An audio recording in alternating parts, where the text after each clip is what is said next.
Coach Pettin said, you may see Josh Gordon even out into the second half a bit there as well, which only makes sense. I mean, regardless of who the quarterback is going to be, both of them are playing. Let's get them both some time with him. And plus, Josh Gordon, I mean, the more work that he can get in, they keep coming back to his suspension now maybe being dropped. Now the hot word coming out of Berea is perhaps an 8-game suspension. Now here's what I'm hearing is that the NFL, and this is just from somebody who told me some things that he's heard, that it's looking like the NFL initial reaction is to enforce the 1-year suspension, because if you go by the letter of the law, it is.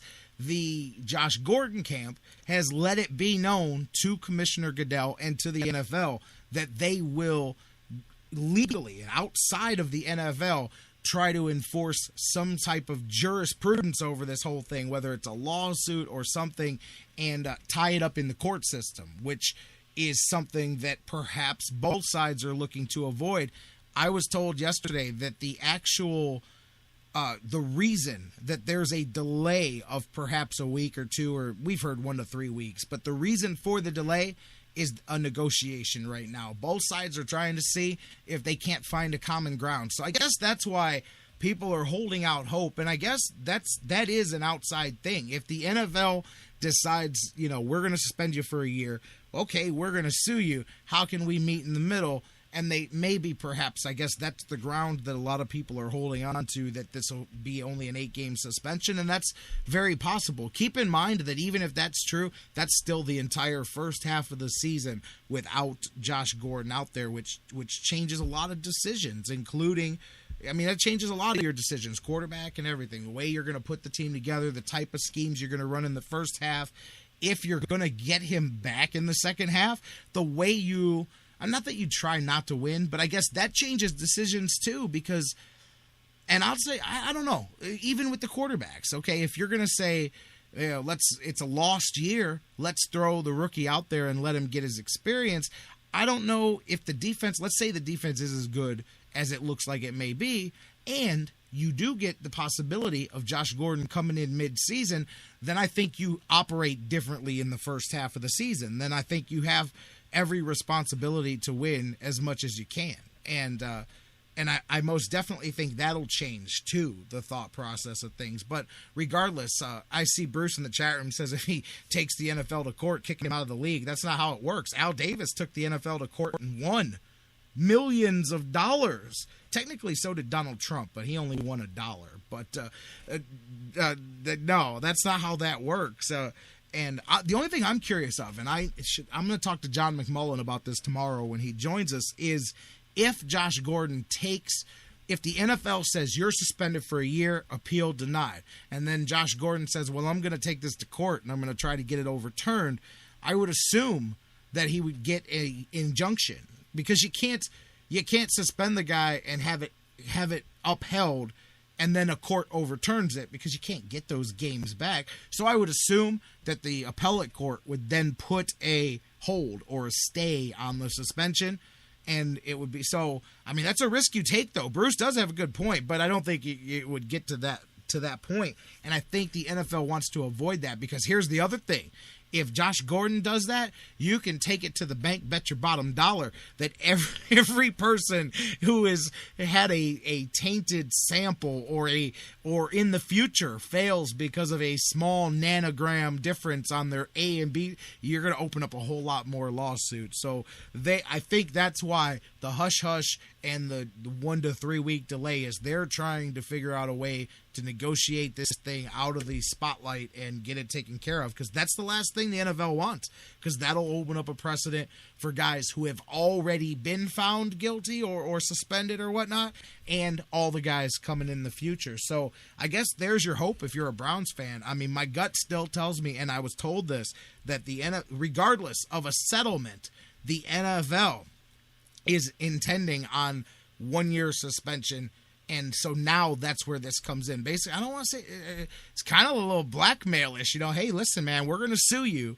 unless we negotiate this. But that is the whole definition of settlement and negotiation. So I don't know. But then again, even there, following up on the point of people following the lawsuit, you can follow the threat now. You're still setting precedents here either way. So here's the playing devil's advocate for the NFL. That's more reason for me to suspend you for a year, for the simple fact that I've got to make sure that nobody else is doing this. I've got to discourage other players. Otherwise, you're just going to be able to fail. You're going to be able to, because think about this too. The average NFL career, what is that stat? It's like 4 seasons or something like that. So for most guys, you could fail, get suspended, lose time, appeal it in a court, or like take them to court, get the appeal suspended, or get the suspension suspended, I guess, for lack of a better term. And by the time that thing plays itself out in the courts, your career may be over. So that's an ugly ground and precedent to set. So if I'm looking at it strictly from taking the Browns and hoping for Josh Gordon, you take that out of it, that makes me, if I'm the NFL, more likely to say, no, you failed. The rules say you're suspended for a year, because that is a crazy Pandora's box to open both. And I'm not even looking back at people who've already paid penalties for similar cases, because that's the other thing.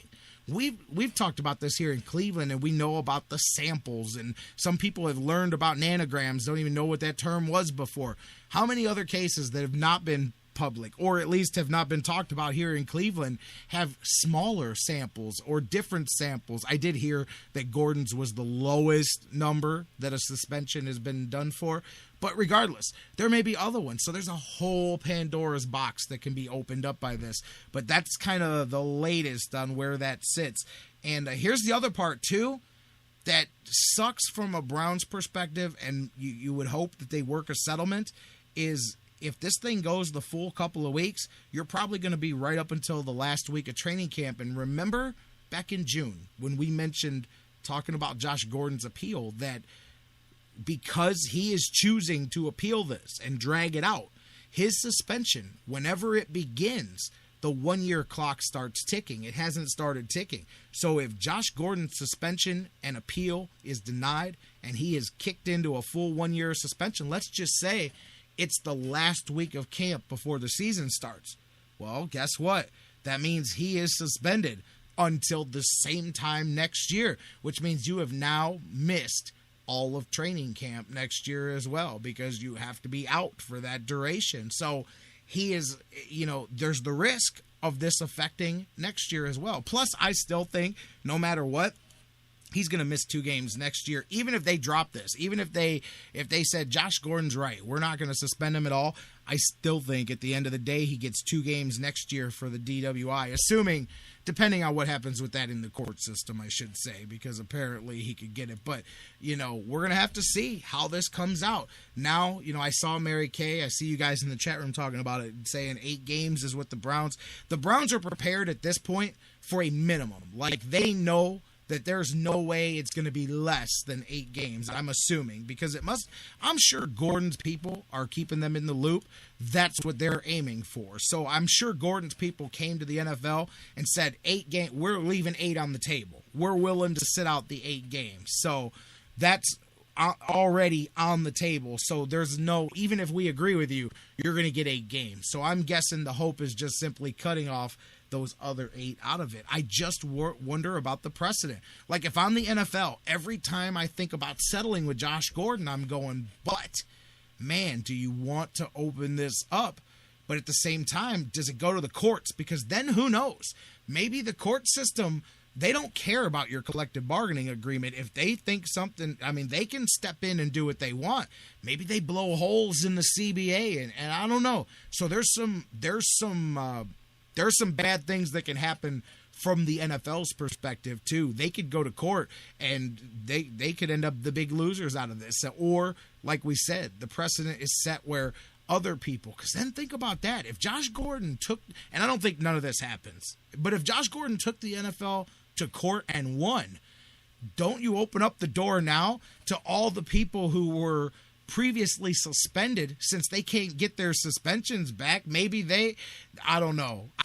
It's crazy. It's just like a lot of who know what's about that. So that's why I think it's in everybody's best interest to keep it quiet, to get it done with. And even when a settlement comes out, I don't think it's proposed to the public as a settlement. Here's what we decided. End of story. There's not going to be any talk of threats and lawsuits, because even that, although, hey, guess what? They don't have to say it in the media. The players know. Everybody from now on is going to call this the Josh Gordon plan. When they fail something, the first thing they're going to do, call the agent. All right, man, let's put the Josh Gordon plan into effect. Stall it out as long as possible, and then try to threaten to sue him and settle this thing later. But as it is right now, Josh Gordon continuing to practice with the team. He'll play through this week. As we said, he'll play at least through the first half with the ones and the twos. Brian Hoyer with the start. Things getting ready for the Detroit Lions. The barge is on the line. The Great Lakes Classic, baby. And we'll see what happens. We'll talk more about that as we roll on through the week.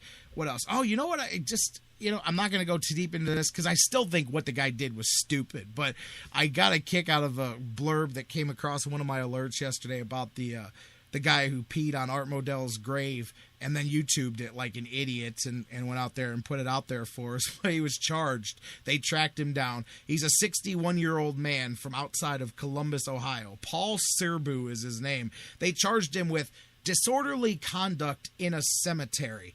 And they even went so far in the press release as to describe him as a Cleveland Browns fan. But the penalty, and of course, it's a misdemeanor. Odds are it'll get pled out, but he faces 2 years in jail and a $500 fine, which is exactly 2 years more than Ray Rice faced in jail in the same state for a different set of charges. But anyways, so that's where that sits right now, and I'm sure he'll pay a fine and get some probation there. But they tracked him down off that YouTube video, and that day, disgusting. We talked about that when it happened, but yeah, there's some inconsistencies all over the place out there. That's all I'm going to say. Whether it's with the police, whether it's with the NFL, whatever it is. And a lot of stuff going on in Baltimore. But it is what it is. They found the guy. So my advice to you, if you're out there doing stupid things, guess what? Don't videotape yourself doing them. But then again, if you're doing stupid things, you're not inclined to intelligence to begin with. So odds are you're going to videotape yourself. So I don't even know why I'm giving you advice. So we'll just roll on with the show. Towards the end of the show here, Indians tonight. We talked about it with Mike. You've got to go out to Cincinnati and take care of business on your way to the Bronx. Salazar, Matt Latos going at it tonight. Latos, hey, 3-3 on the season, 3.07 ERA. He has never lost an interleague home game for the Reds, and he's beaten the Indians twice in that stretch. And think about this. Up until last night, it was the first time in the last couple of years that the home team had lost one of the games. The home team had won 12 straight back and forth between the Indians and the Reds up until this one here. Both clubs now head into this two-game little split here with a 57 and 56 record. So Latos is out there playing well at home. In interleague play the last 2 years, he's 4-0 with a 3.5 ERA. Against the Indians, even better. In his two home starts, 2.03 ERA, 14 strikeouts, 2 victories amongst the Indians. His last time out there, he won, let's see, who did he beat? Miami. 7 innings, 1 run, 5-2 victory for him. So, and here's the thing, lefties hitting a 186 clip against Latos this year. Good things to look out for the Indians. Lonnie's 3 for 5 with a home run against Latos in his career. Brantley 3 for 8. Carlos Santana 3 for 7 with a dinger. So we'll see if those guys can get to him tonight. It's going to be key with Salazar on the mound. Keep the momentum going for Salazar. Got to watch him. Keep that pitch count low.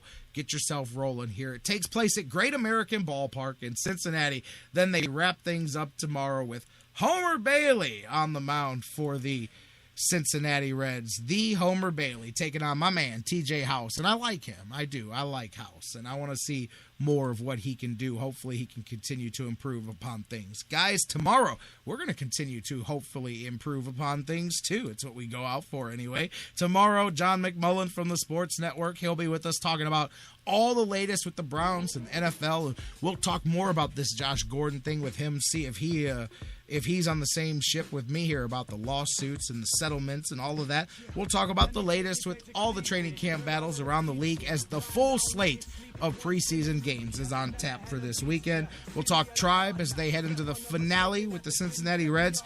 Your calls and takes and all the news of the day and so much more, baby. Same bad time, same bad channel, live right here on the Sports Fix. And you made a liar out of me yet, baby.